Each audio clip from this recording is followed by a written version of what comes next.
أعوذ بالله من الشيطان الرجيم. بسم الله الرحمن الرحيم. الحمد لله رب العالمين، وصلى الله على سيدنا محمد وآله الطاهرين، ولا سيما بقية الله في الأرضين وحجته في العالمين، واللعن على أعدائهم من الآن إلى أبد الآبدين. فأعوذ بالله من الشيطان الرجيم. من كان عدوا لله وملائكته ورسوله وجبريل وميكال فإن الله عدو للكافرين. صدق الله العلی العظیم. اللهم صل علی محمد و آل محمد وعجل فرجهم الشریف. معزز ناظرین، پچھلے لیکچر میں ہم نے بیان کیا کہ عمر نے صحیح احادیث کے مطابق جن احادیث کو عمری محققین اور عمری محدثین نے، جو بڑے اعلیٰ رتبے کے محدث و محقق ہیں، انہوں نے خود اپنی قلم سے تصحیح کی ہے اور بشرط بخاری و مسلم تصحیح کی ہے.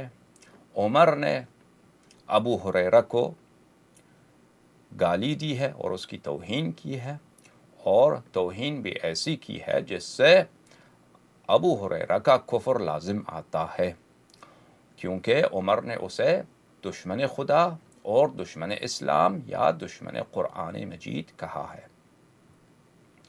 اور اس بات سے یا تو ابو ہریرہ کا کفر اور یا عمر کا کفر جس طرح سے لازم آتا ہے، اسے ہم نے پچھلی لیکچر میں بیان کیا ہے، اس طور سے کہ کسی عمری عالم کو کبھی بھی کسی طرح سے ہماری باتوں میں کسی طرح کا خدشہ یا کسی طرح کا رد کرنے کا کوئی امکان باقی نہیں رہ جاتا ہے، تو اس بات کو ہم نہیں دہرائیں گے. لیکن یہ تمام طعون نہیں ہیں، اس کے علاوہ اور بھی طعن لازم آتے ہیں اس مقام پر، کیونکہ عمر نے ابو ہریرہ کو کہا کہ تم چور ہو، تم نے بیت المال سے چوری کی ہے. اور جب ابو ہریرہ نے اپنی صفائی پیش کی تو عمر اس پہ قانع نہیں ہوا اور اسے 10,000 یا 12,000 مال جو درہم و یا دینار تھے اس سے زبردستی جرمانے کے طور پر کہ اس نے بیت المال سے چوری کی ہے چھین لیا ہے. میرے معزز ناظرین، اس سے کئی مزید طعون ثابت ہوتے ہیں. پہلی بات تو یہ ہے میرے معزز ناظرین کہ دیکھیے، یہ اخبار القضات ہے، کتاب اخبار القضات لوکیع محمد ابن خلف ابن حیان، وکیع صاحب کی، جن کا نام ہے محمد ابن خلف ابن حیان اور بہت بڑے محدث ہیں فرقہ عمریہ کے. یہ کتاب چھپی ہے عالم الکتب میں، اور یہ اس کتاب کا کے احوال ہیں کہ صفحات ہیں جو آپ دیکھ رہے ہیں. اس کتاب میں صفحہ نمبر 53 میں 53 میں آپ دیکھیں گے کہ روایت ہے خود عمر سے کہ عمر خود کہتا ہے، بھلے قال عمر من استعمل فاجرا وهو يعلم انه فاجر فهو فاجر مثله. عمر نے کہا کہ جو کوئی شخص کسی فاجر کو، کسی فاسق و فاجر و فاسد آدمی کو کسی علاقے کا گورنر بناتا ہے، کسی علاقے کا کام سونپتا ہے اور وہ جانتا ہے کہ وہ فاجر ہے، یہ خود فاجر ہے، یہ شخص خود فاجر ہے. اور اس سے پہلے وہ ابن عباس روایت کرتے ہیں کہ من ولا احدا من المسلمین وهو يعلم ان فيهم من هو اولى بذلك واعلم بكتاب الله وسنة نبيه صلی اللہ علیہ وآلہ فقد خان اللہ ورسولہ.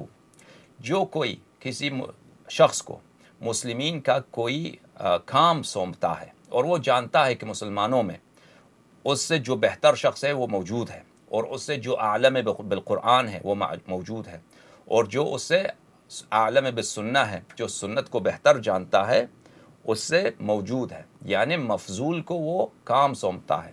ایک شخص جو برتر نہیں ہے علم کتاب میں، علم قرآن میں اور علم سنت میں، اس کو برتر نہیں ہے، اس کو کام سونپتا ہے اور وہ جانتا ہے کہ دوسرا شخص اس سے بہتر ہے. ایسا شخص فقد خان اللہ ورسولہ صلی اللہ علیہ وآلہ، اس نے خدا سے خیانت کی ہے اور رسول اللہ صلی اللہ علیہ وآلہ وسلم سے خیانت کی ہے.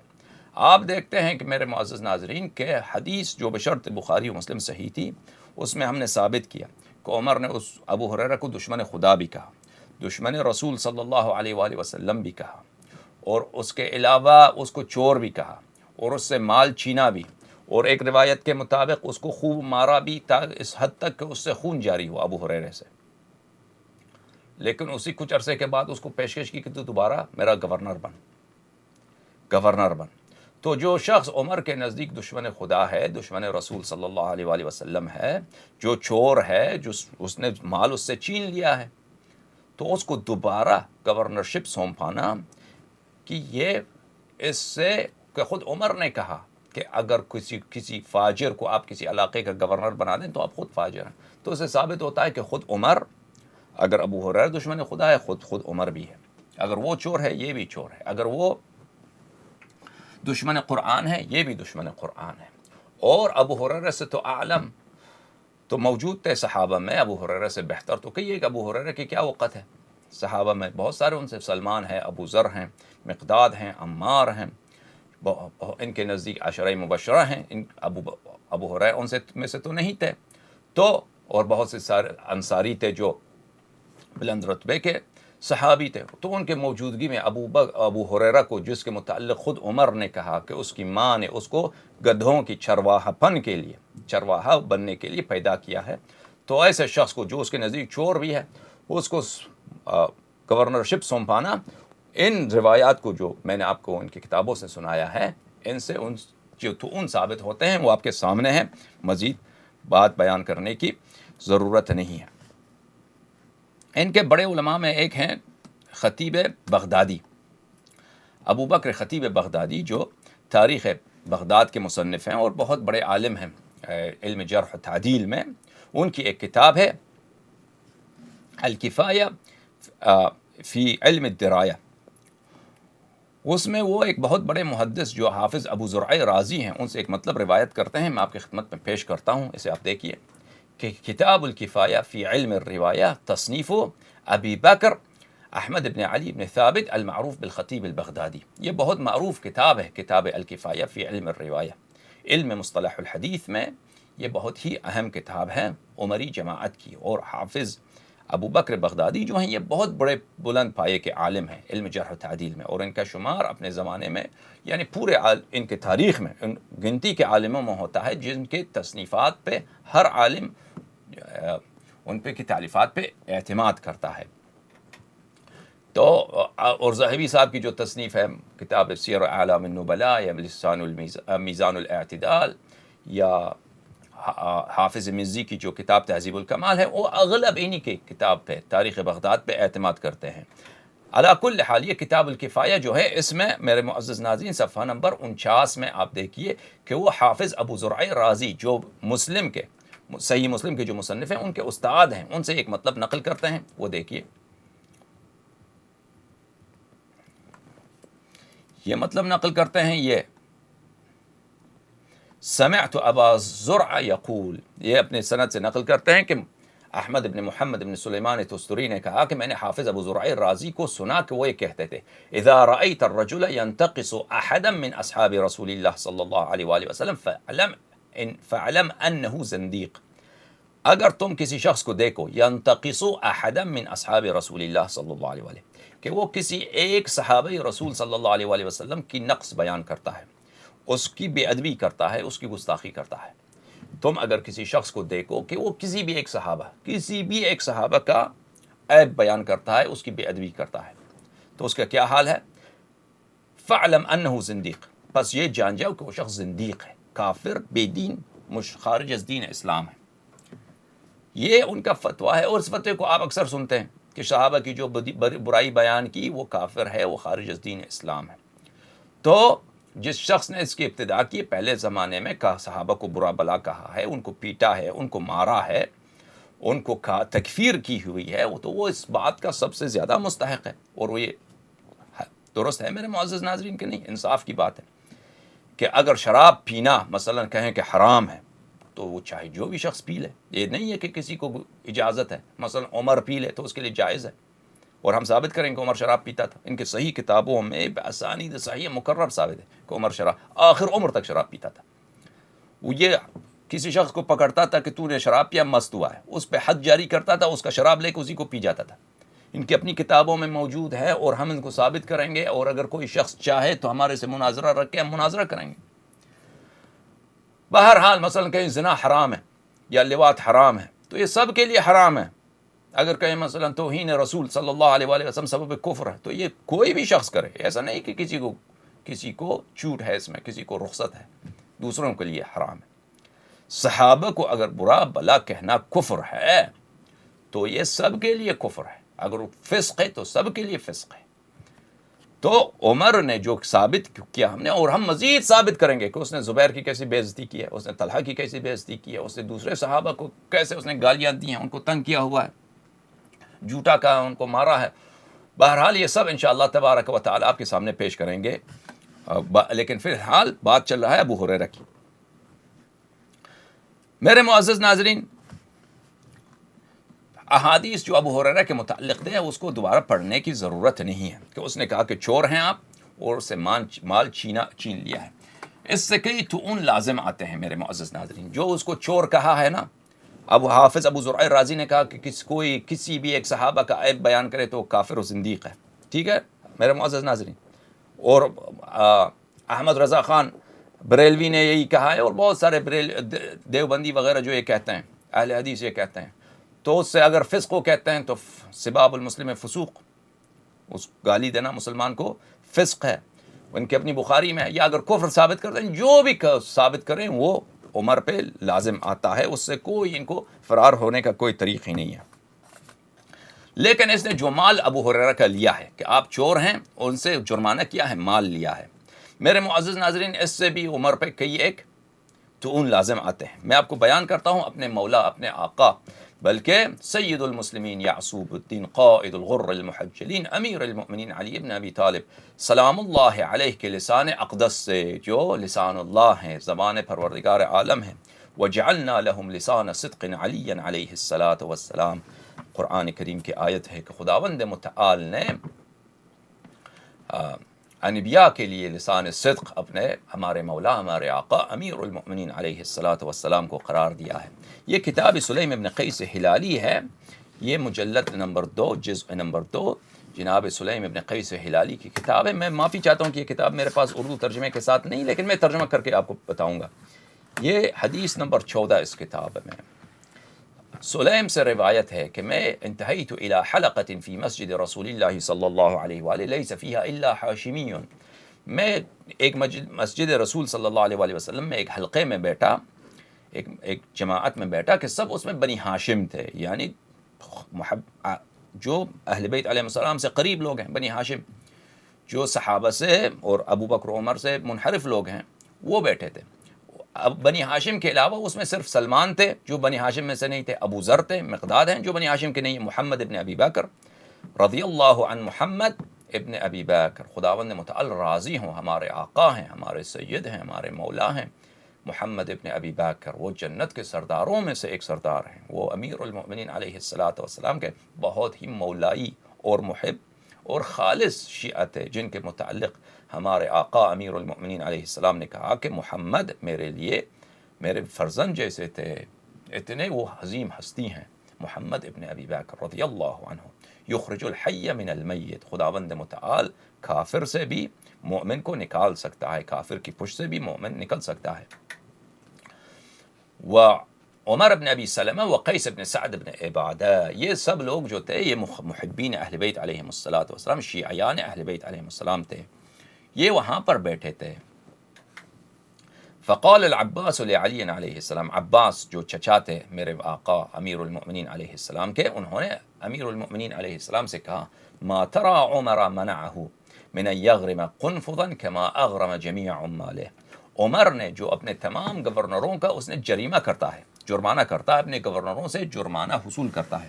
عمر، یہ ایک لمبی کہانی ہے کہ عمر گورنروں سے پیسے لیتا تھا، اپنے ان سے جب ان کو بیچتا تھا واپس آتے تھے تو ان سے ان کو جرمانہ کرتا تھا کہ تم نے چوری کیا ہے۔ اور یہ مطلب ہم نے ابو ہریرہ کے متعلق دکھایا آپ کو، یہ سعد بن وقاص کے متعلق نقل ہوا ہے، عامر بن العاص کے متعلق نقل ہوا ہے، اور کئی ایک دوسروں کے متعلق نقل ہوا ہے۔ تو اسی کتاب اموال ابن زنجوہ جو ہم نے آپ کو دکھایا تھا، اسی میں بھی یہ روایت موجود ہے کہ انہوں نے شہادت دی ہے۔ ہاں، کتاب الاموال لحمید ابن زنجوہ، جو سن 251 ہجری میں ان کا وفات ہوا ہے، جزء اول، سعودی عرب میں یہ کتاب چھپی ہے، صفحہ نمبر 605 میں ہم نے آپ کو دکھایا تھا یہ ملاحظہ کیجئے، یہ لائن لکیر جو ہے نا اس کو پڑھیے. وَكَانَ عمر بن الخطاب اذا استعمل عاملا فاستنكر ماله بعث الیہ فاخذ بشطر ماله. عمر بن الخطاب اس کی کئی ہمارے پاس ابھی موضوع نہیں ہے کہ وہ کیسے گورنروں سے پیسہ چھینتا تھا. عمر یہ کہتے ہیں عدل عمر عدل عمر. یہ اس جیسا خائن گورنمنٹ تو یعنی اپنی مثال آپ تھی خیانت میں، چوری میں اور تبعیض میں اور ڈسکرمنیشن میں اور ظلم میں. عمر بن الخطاب جب کسی کو کسی علاقے کا گورنر بنا کر بیچتا تھا فستن کرم مالہ، وہ کہتا تھا فستن کرم، کہتا تھا اس کو پکڑتا تھا کہ تو نے مال کیوں جمع کیا ہے. بعث الیہ، پھر اس کو بلاتا تھا کہ واپس آ جائے. فاخذ بشطر مالہ، پھر اس کے مال کا نصف حصہ اس سے چھین لیتا تھا، کہتا تھا آدھا مجھے دے دو، وہ اس سے لے لیتا تھا عمر. اچھا تو یہ اس کا طریقہ کار تھا. عباس ابن عبد المطلب رضی اللہ عنہ، عبد المطلب عباس جو چچا ہیں ہمارے نبی صلی اللہ علیہ وآلہ وسلم کے، جناب عباس رضی اللہ عنہ، انہوں نے امیر المؤمنین علیہ الصلاۃ والسلام سے پوچھا کہ آپ کا کیا خیال ہے کہ اب یہ عمر جو ہے یہ اپنے سب گورنروں سے مال جرمانے لے لیتا ہے، لیکن قنفذ کو اس ملعون نے گورنر بنایا تھا مکہ مکرمہ کا، قنفذ سے کیوں نہیں لیا اس نے؟ یہ بہت دردمند کہانی ہے، درد کی کہانی ہے میرے معزز ناظرین. پڑھیے، اب یہ ایام 40 ہے تو اس میں رونے کے اور گریہ کرنے کی بہت مناسبت ہے. فنظر علی علیہ السلام الی من حولہ ثم غرورقت عیناہ بالدموع.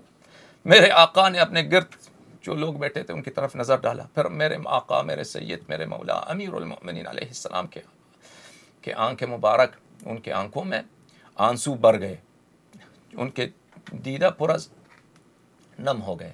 ثم قال شکر له ضربة ضربها فاطمة علیہ السلام بالصوت فماتت وفي عضدها اثره كأنه الدملج.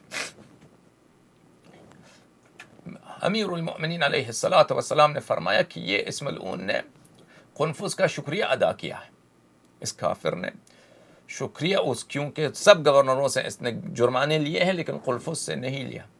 اس لیے کہ قنفذ نے جس دن ہمارے بیت پر، ہمارے گھر پر، ہمارے منزل پر اور ہمارے مسکن پر ان کا حملہ ہوا تھا تو اس ملعون نے صدیقہ طاہرہ سیدہ نساء عالمین زہراء اطہر سلام اللہ علیہا پر اس نے حملہ کیا تھا اور بازو پہ ضربت لگائی تھی. اور جب بی بی سلام اللہ علیہا دنیا سے شہید ہو کر گئیں تو ان کے بازو پر اس کا نشان موجود تھا، بڑا نشان موجود تھا. یہ ایک سوال عام طور پہ یہ کافر طائفہ اٹھاتے ہیں کہ پھر امیر المؤمنین علیہ الصلاۃ والسلام نے دفاع کیوں نہیں کیا؟ اس کے ہمارے پاس بہت زیادہ جواب ہیں. ایک جواب یہ ہے میرے معزز ناظرین، اب میرا مقصد یہ تو نہیں تھا کہ میں اس اشکال کا جواب دوں، لیکن میں اس کا جواب دے دوں گا کہ جب رسول پاک صلی اللہ علیہ وآلہ وسلم دنیا سے ان کے انتقال کا وقت ہوا تھا تو کافی اصول کافی میں ایک بہت لمبی حدیث ہے کہ اس میں موجود ہے کہ ایک باب ہے کہ ائمہ طاہرین علیہم الصلاۃ والسلام کوئی بھی عمل انجام نہیں دیتے ہیں جو حکم خدا سے باہر ہو، جو حکم خدا نہ ہو. ان کا ہر عمل حکم خدا کے مطابق ہوتا ہے. ائمہ طاہرین علیہم الصلاۃ والسلام کا کسی سے کوئی قیاس ہی نہیں ہے. ان کا ہر فعل و عمل، سکون و حرکات، ان کا ہر موقف حکم پروردگار عالم سے ہوتا ہے. میں آپ کو یہ روایت دکھاؤں، یہ اصول کافی کی پہلی جلد ہے، الاصول من الکافی، اور یہ اتنی مبارک کتاب ہے، اتنی مقدس کتاب ہے. یہ اساس مذہب شیعہ جو ہے قرآن کریم اور احادیث اہل بیت علیہم الصلاۃ والسلام. یہ اس کے علاوہ اس سے خارج کوئی چیز دین کا حصہ ہے ہی نہیں. یعنی آپ اس کے علاوہ یعنی قرآن کریم اور قرآن کریم کی وہ آیتیں جو صریح الدلالہ ہو، دلالت میں بالکل واضح ہو. اگر قرآن کریم کی ایسی آیت آپ لے کے آتے ہیں جو متشابہ ہیں، اس کی کئی احتمالات ہیں، پھر وہ اس کو آپ کو حق نہیں ہے کہ آپ کہیں کہ یہ معنی منظور ہے، وہ دوسرا معنی منظور نہیں ہے، کیونکہ وہ متشابہ ہے. اس کو صرف ائمہ طاہرین علیہم السلام بیان کر سکتے ہیں، جو اوصیاء رسول اللہ صلی اللہ علیہ وآلہ وسلم ہے، کہ ان احتمالات میں سے کون سا واقعاً مقصود پروردگار عالم ہے۔ صحیح حدیث میں موجود ہے ہمارے پاس کہ خداوند متعال نے جان بوجھ کر، امام صادق علیہ السلام نے فرمایا، متعمدن عمدن قاصدن، اس طرح قصد کیا ہے، اس طرح عمدن یہ کام کیا ہے کہ قرآن کریم کو اس لحاظ سے، اس انداز سے نازل فرمایا ہے کہ ہر لوگ جو اس قرآن کو پڑھیں تو اس کے مقاصد کے کئی احتمالات ہوں، تو ان کو سمجھ نہ آئے کہ کون سا احتمال منظور ہے۔ قرآن کو خدا نے جان بوجھ کر ایسا نازل کیا ہے تاکہ لوگ ہمیشہ محتاج رہیں، ہمیشہ محتاج رہیں صاحب قرآن کے، لسان القرآن کے، جو شریک القرآن ہیں سلام اللہ علیہم، جو خداوند متعال کے وحی کے خازن و امین ہیں، ان کے محتاج رہیں لوگ۔ وہ محمد و آل محمد علیہم السلام، ائمہ ہدات طاہرین علیہم السلام ہیں۔ میرے معزز ناظرین، یہ قرآن اور احادیث اہل بیت علیہم السلام یہ دین ہے اور تمام الدین ہے، یعنی یہ نہیں کہ دین کا جزء ہے، نہ، یہ تمام الدین یہی ہے۔ جو چیز خدا نے قرآن کریم میں صریح نہ فرمایا ہو اور اہل بیت علیہم السلام کی روایات و احادیث میں نہ ہو تو وہ دین نہیں ہے، وہ کسی لوگوں کی بدعات ہیں، ان کے خیالات ہیں، ان کی کفریات ہیں، ان کے عادات ہیں، جو بھی ہے وہ دین نہیں ہے۔ یہ بات آپ یاد رکھیں، دین صرف اور صرف محمد و آل محمد علیہم السلام اور قرآن مجید، اور قرآن مجید کے آیات کی تفسیر اہل بیت علیہم السلام کی زبان سے، صرف دین اسی کا نام ہے۔ اچھا، الاصول من الکافی یہ جزء اول ہے، اس میں یہ دارالکتب الاسلامیہ جو معروف مشہور چھاپ کافی شریف کی ہے، یہی ہے کتاب الحجہ صفحہ 279 میں، باب ان الائمة علیہم السلام لم يفعلوا شيئا ولا يفعلون الا بعهد من الله عز وجل وامر منه لا يتجاوزونه، کہ خداوند متعال کہ ائمہ طاہرین علیہم السلام کوئی چیز نہ انہوں نے کبھی کیا نہ کبھی کریں گے مگر یہ کہ وہ بامر پروردگار ہو، خداوند متعال کے حکم سے ہو۔ تو انہوں نے یہاں پر کئی احادیث لائی ہیں کہ مرحوم کلینی رضوان اللہ علیہ وقدس اللہ نفسہ الزکیہ، کہ رسول پاک صلی اللہ علیہ وآلہ وسلم کے لیے خداوند متعال کی جانب سے جیسے حضرت موسیٰ علیہ السلام پہ الواح، لوح، ٹیبلٹس نازل ہوئی، اسی طرح رسول پاک صلی اللہ علیہ وآلہ وسلم پر خداوند متعال کی جانب سے لکھی گئی وصیت، جس پہ مختوم تھے، جس پہ مہر تھا اور سیل کیا ہوا تھا، وہ نازل ہوئی، اور فرمایا کہ اس میں یہ پہلا جو ہے یہ امیر المؤمنین علیہ السلام کے لیے، دوسرا امام حسن مجتبی علیہ السلام کے لیے، تیسرا امام حسین علیہ السلام، چوتھا حضرت امام زین العابدین علیہ السلام، پانچواں حضرت امام باقر علیہ السلام، اس میں سے چھٹا جو ہے وہ حضرت امام صادق علیہ السلام، اور اسی طرح ہمارے 12 اماموں کے لیے، اور اس میں 12واں جو صحیفہ، جو کتاب، جو خط ہے خدا کا، وہ امام عصر عجل اللہ تعالی فرجہ الشریف کے لیے۔ تو فرمایا کہ اس میں سے پہلا جو ہے وہ جبرائیل لے کے آیا، میکائیل لے کے آیا، اور جو سب ملائکہ مقربین تھے رسول پاک صلی اللہ علیہ وسلم کے پاس آئے، اور یہ حدیث طویل موجود ہے، اور فرمایا کہ اے رسول اللہ صلی اللہ علیہ وسلم، اب آپ کے دنیا سے جانے کا وقت ہو گیا ہے، ہم آئے ہیں کہ آپ اس اتاق سے، اس کمرے سے سب کو نکال دیں، مگر یہ کہ آپ کا وصی اور اہل بیت طاہرین علیہم السلام یہاں پہ رک جائیں۔ تو رسول پاک صلی اللہ علیہ وسلم نے سب کو نکال دیا۔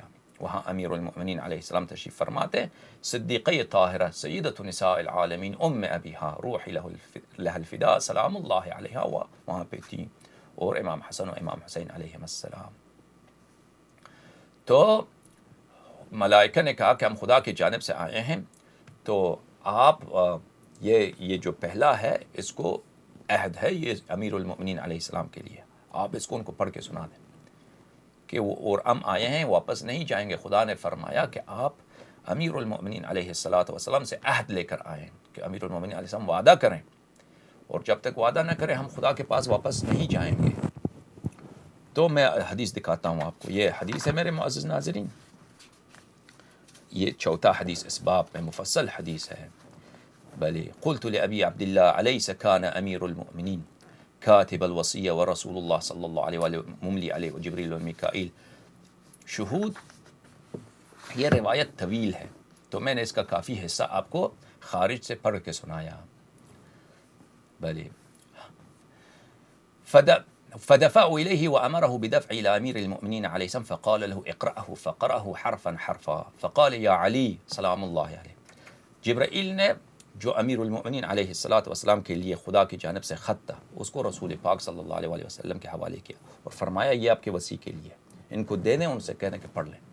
تو ملائکت تھے وہاں پہ، امیر المؤمنین سلام اللہ علیہ تھے، رسول اللہ صلی اللہ علیہ وسلم تھے، امیر المؤمنین علیہ الصلاۃ والسلام نے وہ پڑھ لیا. اقرأ فقرأه حرفا حرفا، اس کو ایک حرف ایک کلمہ پڑھ لیا. فقال يا علي هذا عهد ربي تبارك وتعالى إلي وشرطه علي وأمانته وقد بلغت ونصحت وأديت.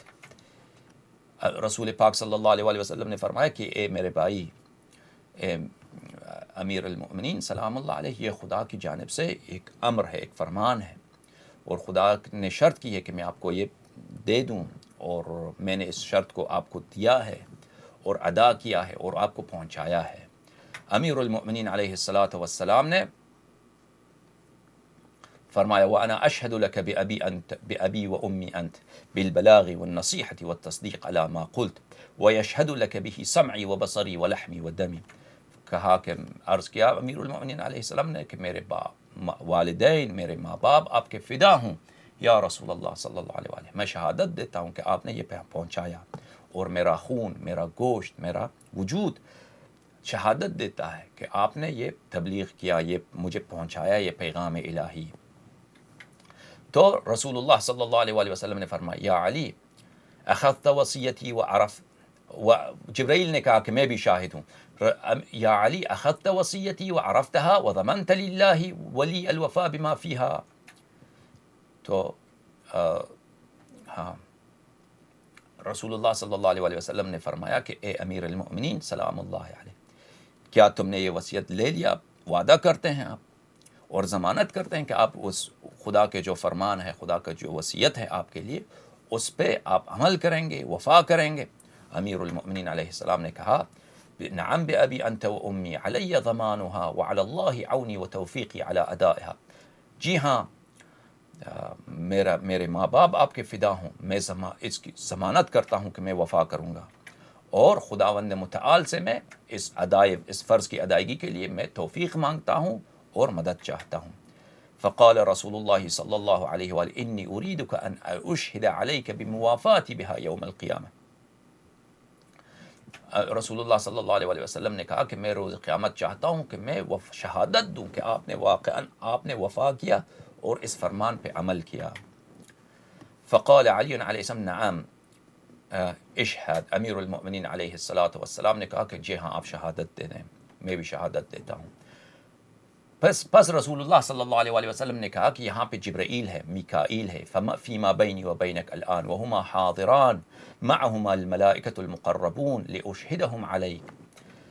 رسول اللہ صلی اللہ علیہ وسلم نے فرمایا کہ ابھی یہاں پر جبرائیل ہیں، میکائیل ہیں، ملائکہ مقربین یہاں پر ہیں، وہ سب چاہتے ہیں کہ آپ اقرار کر لیں، شہادت دے دیں، عہد کر لیں. ہاں میرے آقا، میرے مظلوم آقا سلام اللہ، آپ عہد کر لیں، آپ شہادت دے دیں، آپ عہد کر لیں.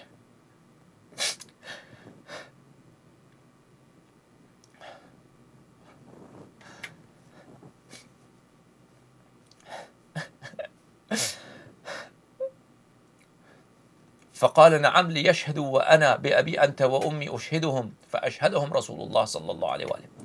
تو امیر المؤمنین علیہ السلام نے عرض کیا کہ جی ہاں وہ شہادت دے دیں، شاہد دے دیں، میں ان کو شاہد بناتا ہوں. تو رسول خدا صلی اللہ بلی وكان فيما اشترط عليه النبي صلى الله عليه وآله بأمر جبرائيل في ما أمر الله عز وجل له أن قال له يا علي تفي به فيها بما من موال الله ورسوله صلى الله عليه وسلم والبراءة والعداوة لمن عاد الله ورسوله والبراءة منهم على الصبر منك وعلى كظم الغيظ وعلى ذهاب حقي وغصب خمسك وانتهاك حرمتك. تو ان چیزوں میں جن میں امیر المؤمنین علیہ الصلاۃ والسلام نے وہاں پہ ملائکہ کے سامنے وعدہ کیا اور ملائکہ شاہد رہے، اور ملائکہ نے کہا کہ ہم نہیں جائیں گے جب تک یہ عہد نہیں کرتے، یہ وعدہ نہیں کرتے کہ یہ وفا کریں گے۔ ان میں سے یہ تھا کہ اے امیر المؤمنین، کیا آپ وفا کریں گے اس وعدے پر، من موالات من وال اللہ، کہ آپ جو خدا کو اپنا آقا سمجھتا ہے، خدا کو اپنا سید سمجھتا ہے، خدا سے جو محبت کرتا ہے، آپ اس کے مولا رہیں اور آپ ان سے محبت کریں۔ فرمائے والبراء والعداوة لمن عاد الله ورسوله والبراء منهم على الصبر منك، اور آپ کیا وعدہ کرتے ہیں کہ آپ براءت کریں گے، تبرا کریں گے ان سے جو خدا کے دشمن ہو، رسول صلی اللہ علیہ وآلہ وسلم کے دشمن ہو؟ کیا وعدہ کرتے ہیں کہ آپ ان سے دشمنی کریں؟ تو امیر المومنین علیہ السلام نے کہا کہ جی ہاں، میں وعدہ کرتا ہوں۔ اور بلی وعلى كظم الغيظ وعلى ذهاب حقي وغصب خمسك، اور کیا آپ وعدہ کرتے ہیں کہ جب آپ کو غصہ آئے گا، کظم غیظ، کہ آپ اپنے غصے کو دبائیں گے، آپ قیام نہیں کریں گے، خروج نہیں کریں گے۔ وعلى ذهاب حقي، اور جو حق میں نے آپ کو دیا ہے وہ حق آپ سے چھینا جائے گا، آپ سے غصب کیا جائے گا، آپ اس قیام نہیں کریں گے، خروج نہیں کریں گے، تلوار نہیں اٹھائیں گے۔ کیا آپ وعدہ کرتے ہیں صبر کریں گے؟ وہ غصب خمس، اور آپ کو خمس جو آپ کا حق ہے وہ بھی غصب ہو جائے گا۔ کیا آپ وعدہ کرتے ہیں؟ امیر المؤمنین علیہ السلام نے کہا ہاں وعدہ کرتا ہوں، میں سب پہ صبر کروں گا۔ وانتہاک الحرمت، پھر آپ کی بہت انتہاک حرمت ہوگی۔ جو آپ کا عیال ہے، میری پیاری بیٹی ہے سلام اللہ علیہ، جو ظلم وہ کہنے کہ میں تو کہہ نہیں سکتا، ہاں میں تو بیان نہیں کر سکتا، اس کے کوئی الفاظ ہی نہیں، سید عالمین سلام اللہ علیہ، ام ابیہا، جن بیوی کا رسول پاک صلی اللہ علیہ وآلہ وسلم ہاتھ چومتے تھے، ان پہ ظلم ہوگا، ان پہ ظلم ہوگا، ان پہ وہ ظلم، ہاں انتہاک الحرم۔ کیا آپ اس پہ صبر کرتے ہیں، وعدہ کرتے ہیں؟ رسول پاک صلی اللہ علیہ وآلہ وسلم نے پوچھا یہ ملائکہ در ہیں، ملائکہ نہیں جائیں گے جب تک آپ وعدہ نہیں کریں گے؟ تو امام صادق علیہ السلام نے فرمایا نعم یا رسول اللہ، فقال امیر المؤمنین علیہ الصلاة والسلام والذی فلق الحب وبرأ النسمہ لقد سمعت جبرائیل یقول للنبی صلی اللہ علیہ وآلہ یا محمد عرفه انه ينتهك الحرمة وهي حرمة الله وحرمة رسول اللہ صلی اللہ علیہ وآلہ۔ امیر المؤمنین علیہ السلام نے کہا میں وعدہ کرتا ہوں۔ امیر المؤمنین علیہ السلام فرماتے ہیں کہ میں نے جبرائیل سے سنا کہ جبرائیل رسول پاک صلی اللہ علیہ وسلم سے کہا کہ اے نبی پاک صلی اللہ علیہ وسلم، ان کو بتا دے کہ انتہا کے حرمت جو ہوگی وہ انتہا کے حرمت بہت بڑی مصیبت ہے۔ وہ بی بی دو عالم سلام اللہ علیہ کی شہادت کا واقعہ ہے۔ انتہا کے حرمت سے مراد بی بی دو عالم جو آپ کا عزت ہے، رسول پاک صلی اللہ علیہ وسلم کی عزت ہے، امیر المؤمنین علیہ السلام کی عزت ہے، اسلام کا عزت ہے، قرآن کا عزت ہے، ان کی بے حرمتی ہوگی۔ کہ آپ صبر کریں گے؟ تو امیر المؤمنین علیہ السلام فرماتے فَصَعِقْتُ حِينَ فَهِمْتُ الْكَلِمَةَ مِنَ الْأَمِينِ جبرائیل حَتَّى سَقَطْتُ عَلَى وَجْهِ۔ امیر المؤمنین علیہ السلام نے فرمایا کہ جب میں نے سنا کہ جبرائیل کا مقصد کیا ہے تو میں نے چیخ اٹھا اور میں گر پڑا، چہرے کے منہ کے بل، چہرے کے بل زمین پہ گر پڑا، میں چیخ اٹھا اور کہ یہ خداوند متعال کیسے میرا امتحان لے گا۔ وقلت نعم ورضیت ان انتہکت الحرمہ، میں نے کہا کہ جی ہاں یا رسول اللہ، اب خدا کا حکم ہے، خدا کا فرمان ہے، تو انتہا کی حرمت جب ہوگی، خدا کا فرمان ہے کہ میں صبر کروں تو میں صبر کروں گا۔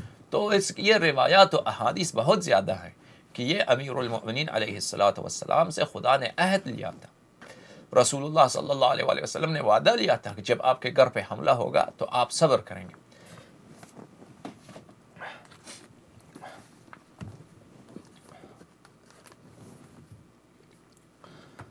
یہ کتاب سلیم ہے، کتاب سلیم ابن قیس ہلالی ہے، مجلد دوم ہے۔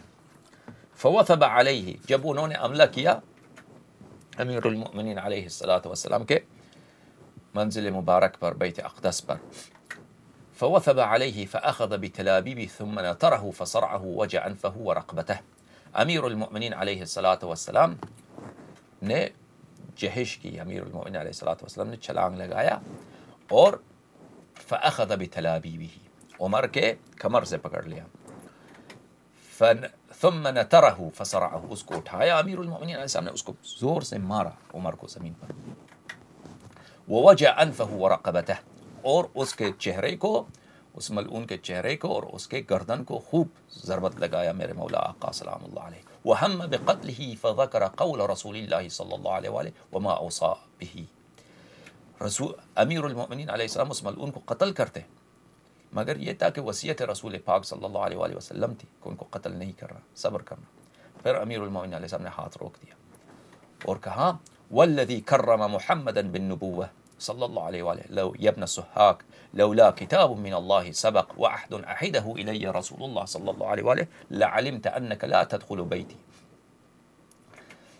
یہ زن بدکارہ کے فرزند، اگر خداوند متعال کا لولا کتاب من اللہ سبق، اگر خداوند متعال نے مجھ سے، خداوند متعال کا فرمان نہ ہوتا، وصیت نامہ خدا کی جانب سے فرمان نامہ آیا تھا، جبرائیل لے کے آیا تھا کہ اس پہ عمل کرنا، صبر کرنا، وعہد عہدہ الی رسول اللہ صلی اللہ علیہ وآلہ، اور اگر فرمان رسول پاک صلی اللہ علیہ وآلہ وسلم نہ ہوتی تو لعلمت انک لا تدخل بیتی، تو اگر یہ فرمان صبر نہیں ہوتا تو پہچان لیتا، تو تیرے لیے واضح کر دیتا کہ تو کبھی میرے گھر میں داخل نہیں ہو سکتا۔ فارسل عمر یستغیث، پس عمر وہاں پہ شروع کیا چیخ پکار کیا مجھے بچا لو، مجھے بچا لو، مجھے بچا لو، فاقبل الناس حتی دخلوا الدار، پر وہ ان کے اور مزید سپاہی آ گئے، گھر میں داخل ہو گئے۔ میں ایک اور قرآن پاک کی آیت آپ کو دکھاؤں میرے معزز ناظرین، سورہ مبارکہ لوط میں، اعوذ باللہ من الشیطان الرجیم، میں معافی چاہتا ہوں کہ میرے پاس اردو مترجم قرآن پاک نہیں ہے، لیکن یہ انگلش مترجم ہے۔ Quran Majeed King Fahd complex for printing of the holy Quran, سورہ ہود، اعوذ باللہ من الشیطان الرجیم، وجاءه قومه يهرعون إليه ومن قبل كانوا يعملون السيئات، حضرت لوط علیہ السلام کے قوم ان کی طرف دوڑتے ہوئے آئے، ومن قبل كانوا يعملون السيئات، اور وہ بدکار قوم تھی، کیونکہ حضرت جبرائیل علیہ السلام اور کچھ ملائکہ خوبصورت انسانوں کی شکل میں، ملائکہ تو ہوتے ہی خوبصورت ہیں، پہلے یہ حضرت ابراہیم علیہ السلام کے پاس چلے گئے اور پھر حضرت لوط علیہ السلام کے پاس آئے، تو جب ان کو دیکھا قوم لوط نے کہ اتنے خوبصورت لوگ نوجوان ان کے گھر آئے ہیں، تو وہ دوڑتے ہوئے آ گئے، کیونکہ وہ بدکار تھے، ان کی بدنیتی تھی کہ ہم ان کے پاس مہمان، خوبصورت مہمان آئے ہوئے ہیں تو چلتے ہیں ان کے گھر، الیاذ باللہ برے کام کے لیے۔ And his people came rushing towards him, and since aforetime they used to commit crime, sodomy بولتے ہیں لواط کو، يعملون السيئات. He said, قال يا قوم هؤلاء بناتي هن أطهر لكم. O my people, here are my daughters, the women of the nation. They are pure for you. هن أطهر لكم. تو حضرت لوط علیہ السلام اپنے کھیتی میں تھے کہ کچھ نوجوان آ گئے، کچھ نوجوان ملائکہ نوجوانوں کی شکل میں آ گئے، تو ان کو بہت برا لگا حضرت لوط علیہ السلام کو، کیوں کو پتہ تھا ان کو کہ ان کا قوم بدکار ہے، بدفعل ہے، کہ یہ نوجوان مؤمن خوبصورت مسلمانوں کی شکل میں آئیں تو اب یہ قوم ان کے پیچھے پڑ جائے گی، اس لیے ان کو برا لگا۔ یہ دیکھیں اس سے پچھلی والی آیت 77، وَلَمَّا جَاءَتْ رُسُلُنَا لُوطًا سِيءَ بِهِمْ وَضَاقَ بِهِمْ ذَرْعًا وَقَالَ هَذَا يَوْمٌ عَصِيبٌ. And when our messengers came to Lot, he was grieved on account of them and felt himself straitened for them. He felt stressed, he felt annoyed in pain. اس کو احساس ہوا حضرت لوط علیہ السلام کو کہ یہ بہت بری حالت میں ہے، کیونکہ یہ خوبصورت نوجوان آئے ہیں تو قوم بدکارہ ہے۔ He said this is a distressful day, this is a bad day.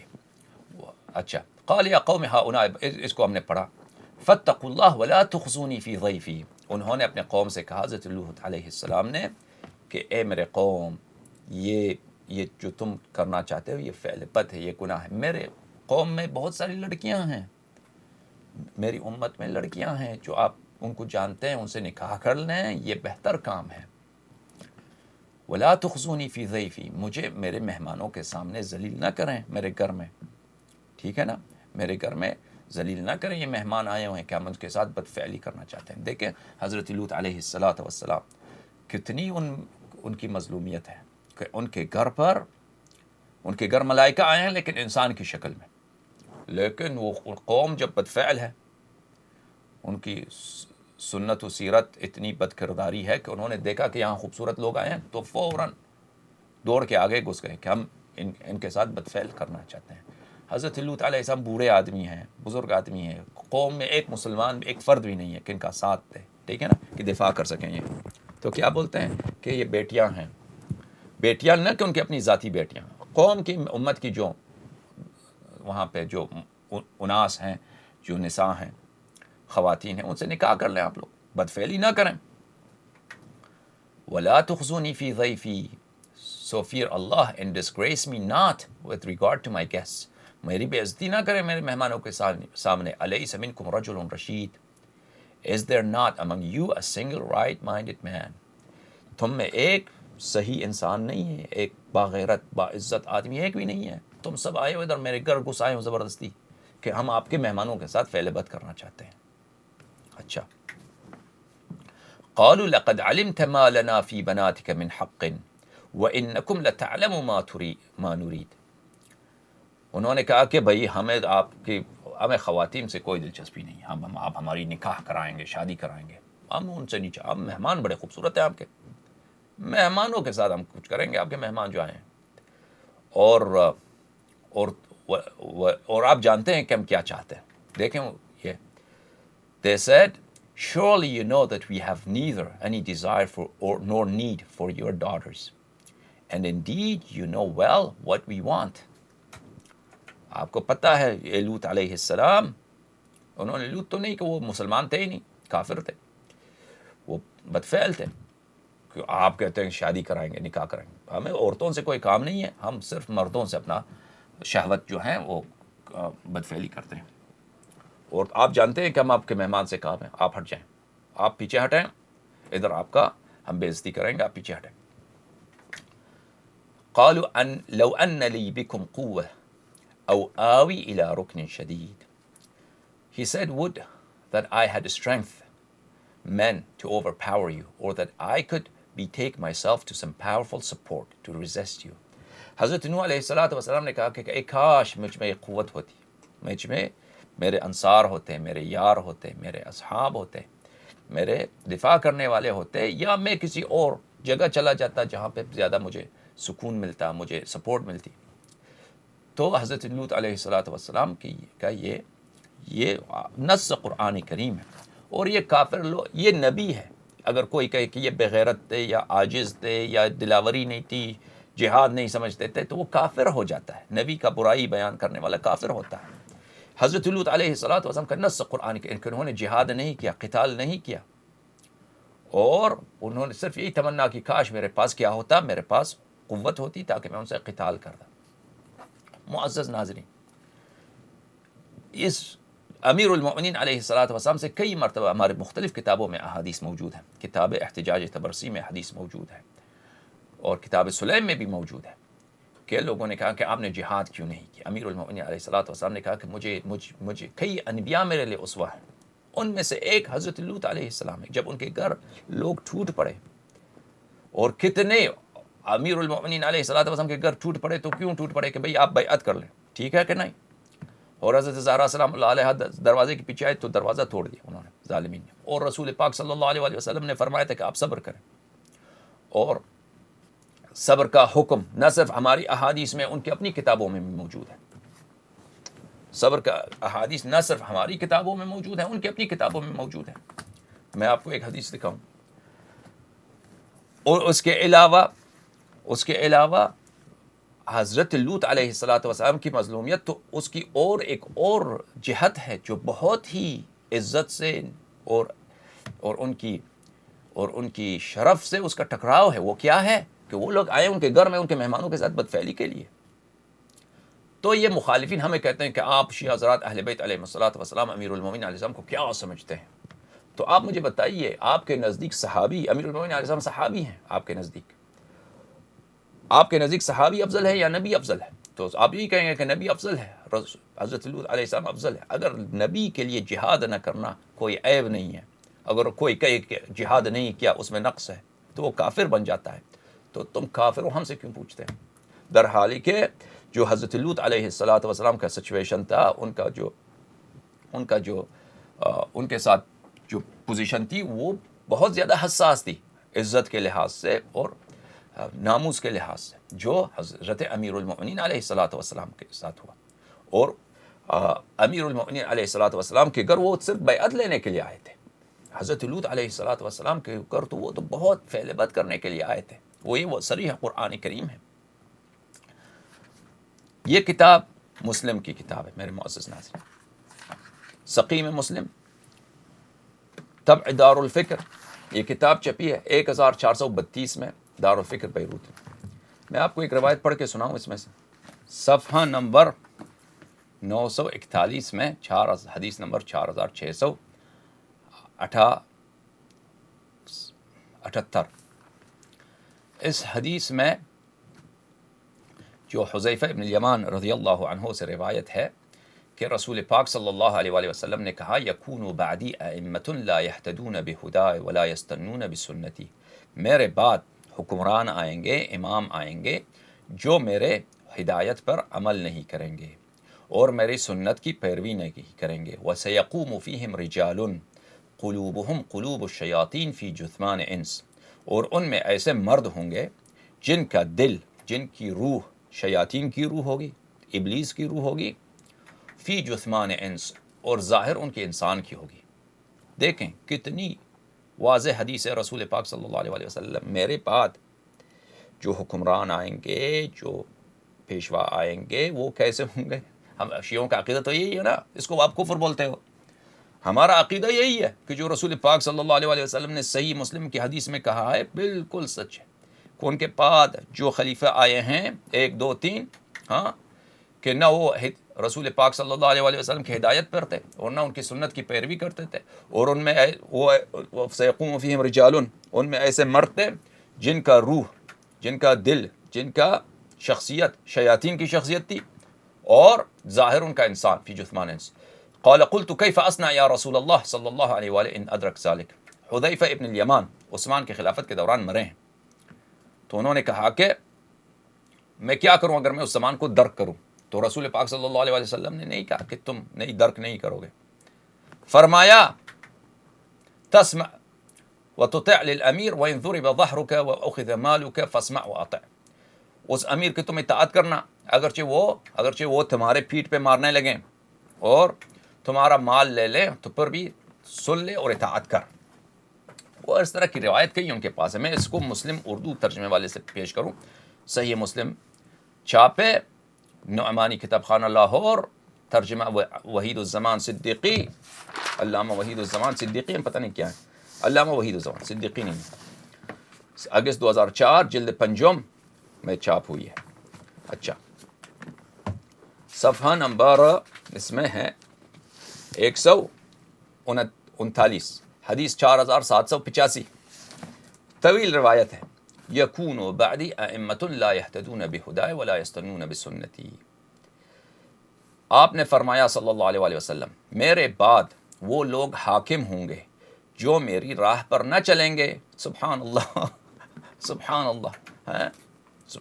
ہمارا عقیدہ تو یہی ہے نا کہ ان کے بعد جو لوگ حاکم ہو گئے. دیکھیں میں اس کو ہائی لائٹ بھی کر دوں. آپ نے فرمایا صلی اللہ علیہ وآلہ وسلم, میرے بعد وہ لوگ حاکم ہوں گے جو میرے راہ پہ نہ چلیں گے, میری سنت پر عمل نہیں کریں گے, اور ان میں سے ایسے لوگ ہوں گے جن کے دل شیطان کے سے اور بدن آدمیوں کے سے ہوں گے. ہیں جی, یہی ہے نا, تبرہ کا مقصد یہی ہے کہ ان کا دل, شخصیت, روح, ان کی شخصیت, ان کا کردار شیطان کی کردار ہے, لیکن ظاہر انسان ہے, ظاہر آدمی کے, لیکن ہے وہ شیطان. میں نے عرض کیا یا رسول اللہ صلی اللہ علیہ وآلہ وسلم, اس وقت میں کیا کروں؟ آپ نے فرمایا اگر تو ایسے زمانے میں ہو, بھلے ان ادرکت ذلك قال تسمع وتطيع للامیر. اگر اس میں نہیں ہے کہ اگر ایسے زمانے میں ہو، میں وہ سوال کا جز ہے، اس نے غلط ترجمہ کیا، اس وقت میں کیا کروں؟ ان ادرکت ذلك قال، اگر میں اس زمانے کو درک کروں تو رسول پاک صلی اللہ علیہ وسلم نے فرمایا تسمع وتطیع للامیر، تو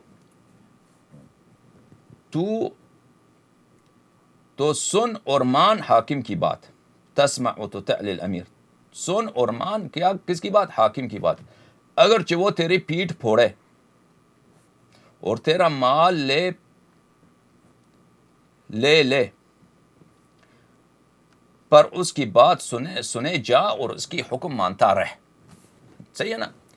اور بھائی جی، یہ جو حرامی ناصبی فراڈی کہتے ہیں کہ اگر تم کہتے ہو کہ امیر المؤمنین علیہ الصلوۃ والسلام کا حق ضائع ہوا تو انہوں نے جہاد کیوں نہیں کیا؟ اگر تم کہتے ہو کہ حضرت زہرا سلام اللہ علیہا پر حملہ ہوا تو امیر المؤمنین علیہ السلام نے تلوار کیوں نہیں اٹھایا؟ تو تم پہلے بتاؤ کہ اگر اس وقت جب حضرت لوط علیہ السلام کے گھر اس طرح کا حملہ ہوا جو میں نے ذکر کیا، جو بہت ہی بے عزتی والی بات ہے، انہوں نے کیوں نہیں جہاد کیا؟ تو اگر وہ نبی ہے جہاد نہیں کیا ہے کیونکہ سپورٹ نہیں ہے، انصار نہیں ہے، تو امیر المؤمنین علیہ الصلوۃ والسلام بھی وصی نبی ہیں. اگر نبی پر کوئی اعتراض نہیں ہے تو وصی نبی پر اعتراض کرنا کفر ہے. سلام اللہ علی امیر المؤمنین. اس کے بعد صبر کا حکم ہے بھائی. رسول پاک صلی اللہ علیہ وسلم نے کہا میرے بعد جو حکمران آئیں گے ان کے قلوب وہ میری ہدایت پہ نہیں چلیں گے، میری سنت پہ عمل نہیں کریں گے. نص الفاظ اور ترجمہ میں نے بھی دکھایا. اور وہ ایسے ہوں گے کہ ان کا دل، ان کی شخصیت شیطان کی ہوگی، ظاہر فقط انسان کی ہوگی. تو کہا کہ اس زمانے میں کیا کرنا؟ تو کہا اسی حاکم کی بات سننا، اس کے خلاف قتال نہ کرنا، لڑنا نہیں. اگر حذیفہ کو یہ حکم دیا تو امیر المومنین علیہ السلام کو بھی حکم دیا. تو جب حکم یہ تمہاری صحیح ترین کتابوں میں کہ خلیفہ اگر شیطان بھی ہو، تمہارا مال لے لے، تمہارا پیٹھ پہ کوڑے مارے، تو اس کے خلاف جہاد نہ کرنا، تو تم کیوں پوچھتے ہو کہ امیر المؤمنین علیہ الصلوۃ والسلام کیوں ابو بکر عمر سے نہ لڑ پڑے؟ میں تو بہت دور نکلا میرے معزز ناظرین. اصل موضوع بات کہاں تھی؟ بات یہ تھی میرے معزز ناظرین کہ کتاب سلیم میں امیر المؤمنین علیہ الصلوۃ والسلام نے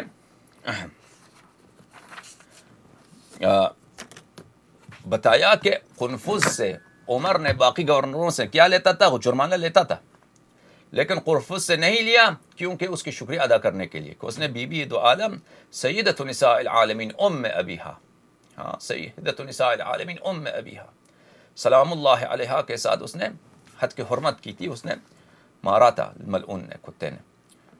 تو یہ کتاب سلیم ہے. اسی حدیث کے سلسلے میں اس کا پچھلا صفحہ ہم نے پڑھ لیا، دوسرا صفحہ. ثم قال علیہ السلام العجب مما اشربت قلوب هذه الامة من حب هذا الرجل وصاحبه من قبله. امیر المؤمنین علیہ السلام نے فرمایا کہ عجیب ہے کہ یہ امت، ان کے دل کا اسے اس خلیفہ یعنی عمر کی محبت سے بھر گئی ہے، اور اس کا اس سے پہلے جو خلیفہ تھا ابو بکر کی محبت، اس کی محبت سے بھر گئی ہے. والتسلیم له في كل شيء احدثه، احداث بولتے ہیں کس کو؟ بدعت کو. اور یہ امت کیسے ابو عمر کی ہر بدعت کو تسلیم کرتی ہے. لئن كان عماله خونة وكان هذا المال في أيديهم خيانة ما كان حل له تركه. اگر وہ گورنروں سے جو پیسے چھینتا ہے، جیسے میں نے صحیح حدیث میں دکھایا کہ اس نے ابو ہریرہ سے پیسے چھینے ہیں، تو صحیح ہے کہ نہیں ہے؟ اس سے کیا تعین لازم ہوتا ہے؟ میں تعین امیر المؤمنین علیہ السلام کے زبان سے بیان کر رہا ہوں. فرمایا کہ اگر واقعاً اگر اس کے گورنر جو ہیں خائن ہیں، غدار ہیں، اور یہ مال ان کے ہاتھ میں جو ہے یہ خیانت کی مال ہے، چوری کی مال ہے، اس کو سب پیسے اس سے لینا چاہیے عمر کو. سب کیوں جرمانہ کرتا ہے؟ آدھا پیسہ لے لیتا ہے، آدھا چھوڑ دیتا ہے. اگر چوری کیا ہے تو سب لے لو. اگر چوری کا مال ہے، بیت المال ہے، مسلمانوں کا مال ہے، تو سب لے لو. یہ جرمانہ کس بات کا لیتے ہو؟ اس سے آدھا لے لیتے ہو، آدھا چھوڑ دیتے ہو. بل حل له ترکو وکان له ان یاخذه کلہ، وہ سب مال اس سے لینا چاہیے. فانه فیء المسلمین، کیونکہ یہ مسلمانوں کا خزانہ ہے، مسلمانوں کے غنیمت کے اموال ہیں جو جنگوں سے حاصل ہوئی ہیں اور اس گورنر نے چوری کیا ہوا ہے. فما له یاخذ نصفه ويترك نصفه. یہ کون سی بات ہوئی کہ اگر واقعا چوری ہے تو سب لے لو، کیوں نصف لیتے ہو اور نصف آدھا تم چھوڑ دیتے ہو گورنروں کے لیے؟ وَلَئِنْ كَانُوا غَيْرَ خَوَنَا فَمَا حَلَّ لَهُ أَنْ يَأْخُذَ أَمْوَالَهُمْ وَلَا شَيْئًا مِّنْهُمْ قَلِيلًا وَلَا كَثِيرًا. اور اگر یہ چوری کا مال نہیں، خیانت کا مال نہیں ہے، غداری کا مال نہیں ہے، گورنروں کا اپنا حلال مال ہے، تو آدھا کیوں لیتے ہو؟ اس میں سے 1 درہم بھی لینا، نہ زیادہ نہ کم، نہ نصف نہ آدھا، نہ 1 درہم لینا بھی جائز نہیں ہے، ان کا ذاتی مال ہے. وَإِنَّمَا أَخَذَ أَنْصَافُهَا، عمر آتا ہے ان سے آدھا لے لیتا ہے. وَلَوْ كَانَتْ فِي أَيْدِيهِمْ خِيَانَةً ثُمَّ لَمْ يُقِرُّوا بِهَا وَلَمْ تَقُمْ عَلَيْهِمْ بَيِّنَةٌ مَا حَلَّ لَهُ أَنْ يَأْخُذَ مِنْهُمْ قَلِيلًا وَلَا كَثِيرًا.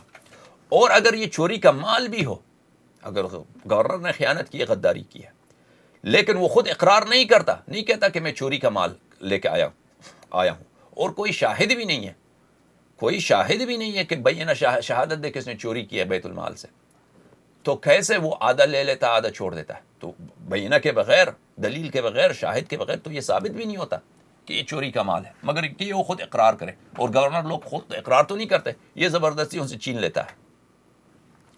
وَأَعْجَبُ مِنْ ذَلِكَ إِعَادَتُهُمْ إِيَّاهُمْ إِلَىٰ أَعْمَالِهِمْ، اور اس سے عجب یہ ہے کونی گورنروں کو، جن کو عمر کہتا ہے کہ تو چور ہے، تو خائن ہے، تو غدار ہے، ان کو جرمانہ کرتا ہے، آدھا مال ان سے چھین لیتا ہے، مارتا بھی ان کو، گالی بھی دیتا ہے.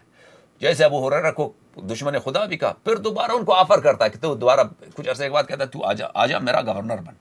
اگر ایک آدمی چور ہے، تم نے اس سے پیسے چھین لیے ہیں، اس کو دشمن خدا بھی کہا ہے، تو کس عنوان پر، کس توجیہ پر، کس دلیل پر تم دوبارہ اس کو گورنر بنانے کی سوچتے ہو؟ لَإِنْ كَانُوا خَوَنَةً مَا حَلَّ لَهُ أَنْ يَسْتَعْمِلَهُمْ، اگر وہ خائن و غدار ہیں تو اس کو جائز نہیں ہے اس کے لیے کہ اس کو دوبارہ گورنر بنا دیں. وَلَئِنْ كَانُوا غَيْرَ خَوَنَةٍ مَا حَلَّتْ لَهُ أَمْوَالُهُمْ، اور اگر وہ خائن نہیں ہیں تو اس کو ان کا مال کیوں لیتے ہو، جرمانہ کیوں کرتے ہو کہ بھئی آدھا مال مجھے دے دو؟ میرے معزز ناظرین، یہ لسان امیر المؤمنین علیہ الصلاۃ والسلام سے وہ طعون و عیوب ہیں جو عمر کے فعل سے لازم آتے ہیں. اور میں نے صحیح حدیث سے ثابت کیا کہ عمر نے ابو ہریرہ کو گالی دی، عمر نے ابو ہریرہ کو برا بلا کہا، اس کو چور کہا، اس سے مال چھین دی، اس کو مارا بھی. یہ سب ثابت کیا ہے نا معزز ناظرین. تو یہ عیوب اور یہ طعون عمر پہ لازم آتے ہیں کہ یہ ایک ایسا خلیفہ جس کو اسلام کا، دین کا کوئی اندازہ نہیں، کوئی پتہ نہیں، وہ اپنے ڈکٹیٹرشپ میں جو مرضی آتا ہے کر لیتا ہے. اور یہ قوم جو ہے، عمری قوم ہے، ابھی تک یہ جہالت میں اور ان کی اپنی مولویوں کی خیانت و غداری سے جو حقائق کو ان سے چھپاتے ہیں، ابھی تک یہ عمر کے مدح و ثنا ادا کرتے آ رہے ہیں. الحمدللہ رب العالمین، اللہم صلی علی محمد وعلی محمد. میں آپ سب کا بہت شکر گزار ہوں کہ آپ نے یہ پروگرام دیکھا، اور خداوند متعالی آپ سب کو عزت دے انشاءاللہ. اس کے علاوہ بھی عمر کے کرتوت ہیں ابو ہریرہ کے ساتھ، انشاءاللہ اگلی تقریر میں آپ کی خدمت میں پیش کیا جائے گا اور آپ کی خدمت میں بیان کیا جائے گا.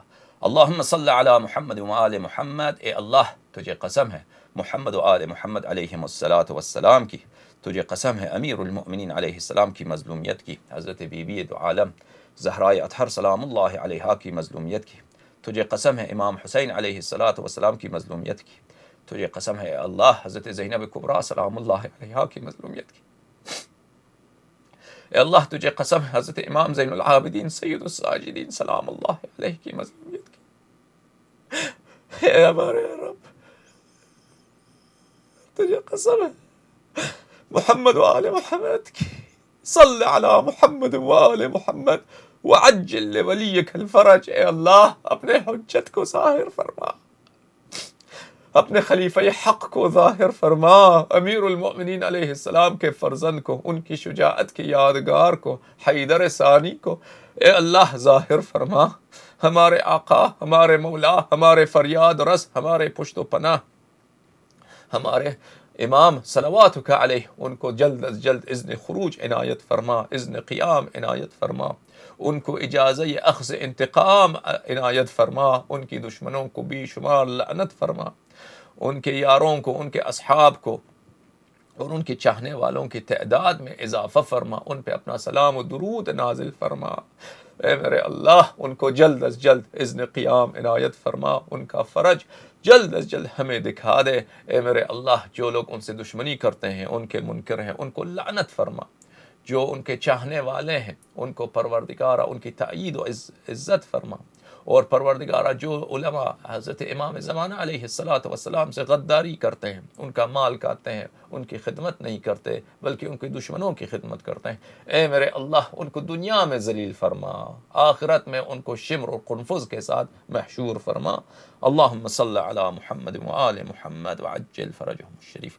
یا علی مدد۔